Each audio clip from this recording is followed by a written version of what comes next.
Lakers Nation, what is going on? So we're about a couple of days away from the 2025 NBA draft, pretty much approaching June 25th or June 26th. So it's going to be on Wednesday and Thursday, 2 days in a row like last year. So I'm looking forward to it. I'm excited. I'm amped up. I'm hoping that the Lakers do trade up, with the draft pick and move up because we have the 55th overall pick in the second round. And I'm a little bit behind when it comes to posting some draft content. But I've been posting a lot of, prospects on my page pretty much being mocked at pick 55 or if they should trade up their pick.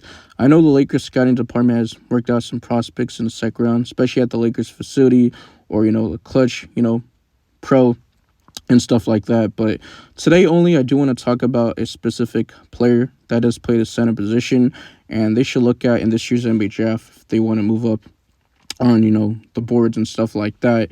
And make sure you guys keep liking my videos. Like each of them really helps the algorithm a lot. So YouTube could push it to more people. Really helps the algorithm a lot so I can grow. We're on the road to 4K subs.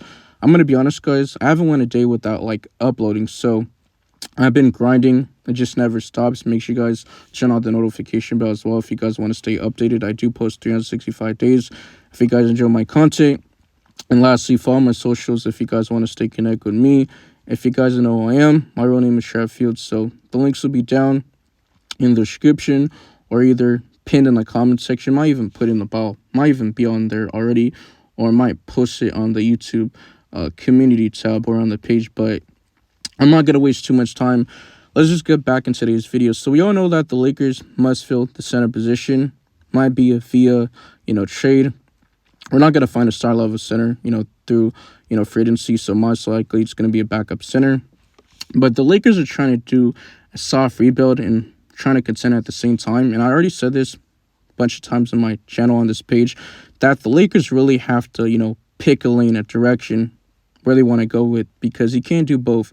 You either contend or you do a soft rebuild, because you got Luka Doncic for now, but also for the future. He just turned 26 not that long ago after the Lakers had traded for him. But we're wondering, what is the direction for the Lakers? Because LeBron James not going to be in the league forever. He has, if not 1, 2, or 3 years left in the NBA. So most likely he's going to ride off into the sunset or retire. And that's what we were wondering when we had Anthony Davis. So the Lakers are in a kind of, weird, position, which you don't want to be. But today I do want to talk about Ryan Kalkbrenner. He's a center. He understands his role. Not everybody has to be a superstar, but some of these, prospects are going to be more proven than others. Some of them are going to be raw, and the Lakers are probably going to be looking for development big. But you got the 55th overall pick. Like I said on my, videos, last mock drafts, I'm going to keep repeating it. Most of these, players that are projected to be, late second round, even late 50s and stuff like that, even be getting lucky to find somebody that could just come in and make impact right away, because most of them, if not, are in and out of league 1 or 2 years. But you're hoping and you're banking on somebody that can just make an impact right away. But most of the time, let's just be realistic, they're probably not going to see the court. They're going to be on the bench, or they're going to be playing for, the South Bay Lakers in the G League, Bronny James, right? But Ryan Kalkbrenner. So let's break down his game.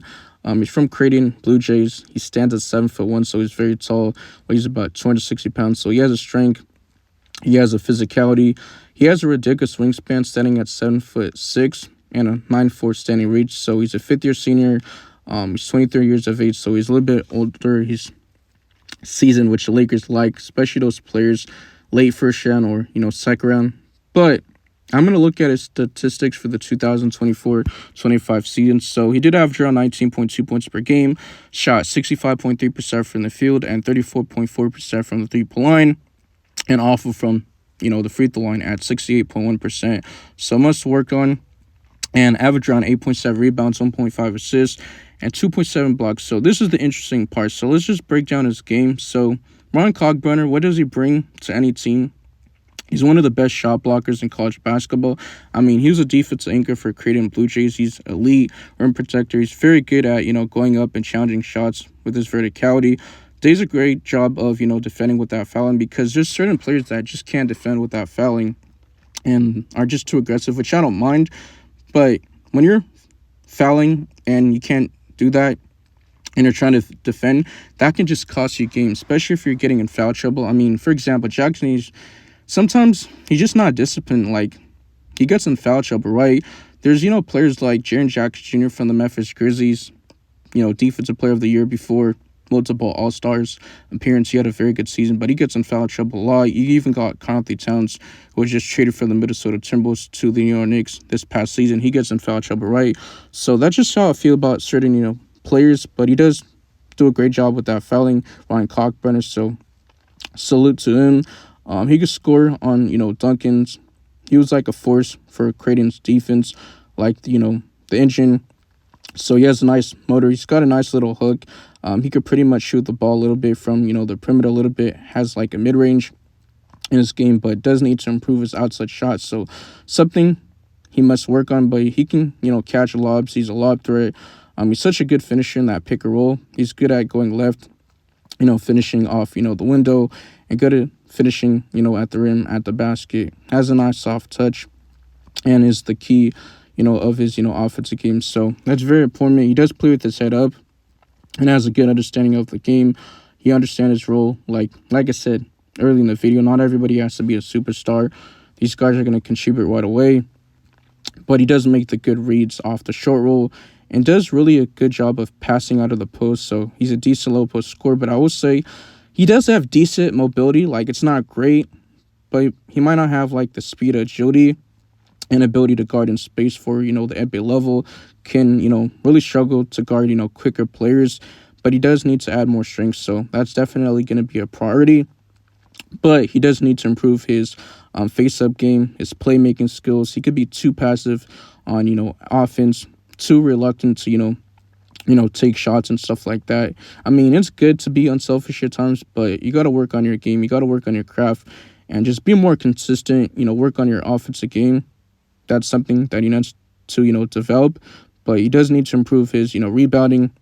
And I'm looking at his individual awards in college. He was like a 3-time All-Big East and 3-time All-Big East tourney player and a 4-time Big East Defensive Player of the Year. He ranks second in Blue Jay history for block shots, 399 points, 2,443, rebounds, 1,011.46, field goal percentage, .658. Kalkbrenner has also developed into a strong offensive player, but he is projected to be a late first-round pick, or if not early, second-round pick. So he's been projected to go as high as 27 to the Brooklyn Nets by CBS Sports. They have like 4 first-round picks, right?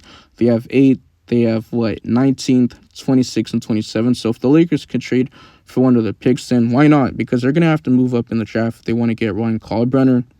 I know there's some, centers that the Lakers could look at in the second round, like Amari Williams, maybe Hanson Yang, but he's probably going to be rising up in the draft boards. He might be a late first round, second round. And there's players like Samson Johnson from UConn. He's probably going to be a second-round pick. Or there's going to be some players that are going to be undrafted, like Amari, Clifford from Alabama and Rutgers. So there's some upside with that. I mean, this draft class is very deep when it comes to the center position.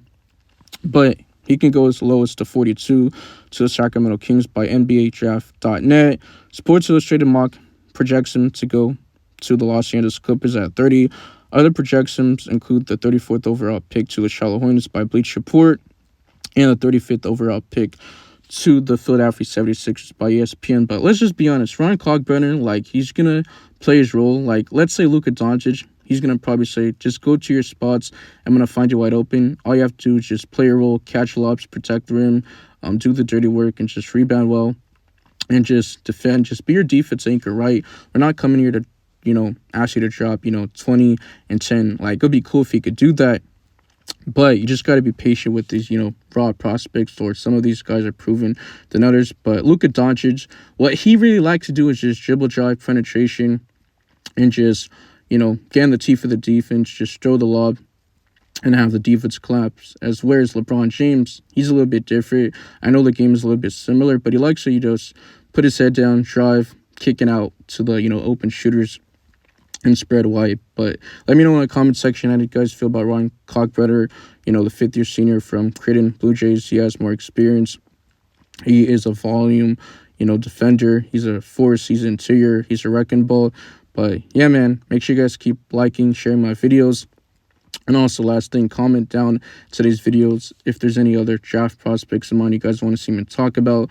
I know the Lakers' priority is the center position. Also, we need some more wing depth. We need a bench. So the Lakers are going to have to fill up their, gaps. It's something that they must address. But man, oh man, this has been a very, busy offseason, especially with, Desmond Bain getting traded to Orlando and then the Kevin Durant trade happening yesterday on Sunday, especially in the NBA Finals that's going on. Or actually before the NBA Finals, but he got traded to the Houston Rockets. So I am expecting one of the craziest offseasons ever, like Shams, even said. But yeah, man, I'm out of here. Peace. Cheers.